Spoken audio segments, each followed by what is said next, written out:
crosswalk sign is on, crossing South Jackson Street.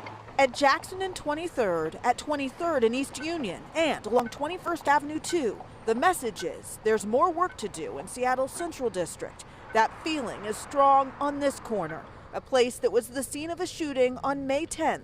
2 men were hurt. Royal Lexing was killed.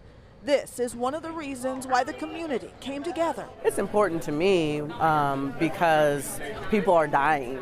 It's why Katrina Johnson wanted to be here. I lost my cousin to gun violence. Every time I hear another story about life lost and senseless violence, it re-traumatizes me. I have a sense of urgency around this because there was a fatality. I have a sense of urgency around this because we're continuing to see shots fired. Lorena Gonzalez was among the city council members and city agencies sitting at the front of the room. We do what we call our shots fired dashboard. Seattle police say the Central District continues to see a disproportionate amount of the shots fired calls compared to the rest of the city. What we've done in the Central District, we've added emphasis patrols into the area, both foot beats and bicycle patrols. Police have been investigating recent shootings in the Central District and South Seattle, and last month uncovered this: military-style rifles and handguns. Also, the city has been making improvements from lighting to tree trimming. But in this room, they say more work is needed to stop the senseless violence. I can feel the pain of those family members and what that looks like, and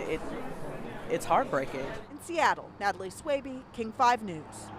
There was also discussion tonight about bringing more youth programs and job opportunities to the area. As for that May 10th shooting, the investigation continues. No arrests have been made so far.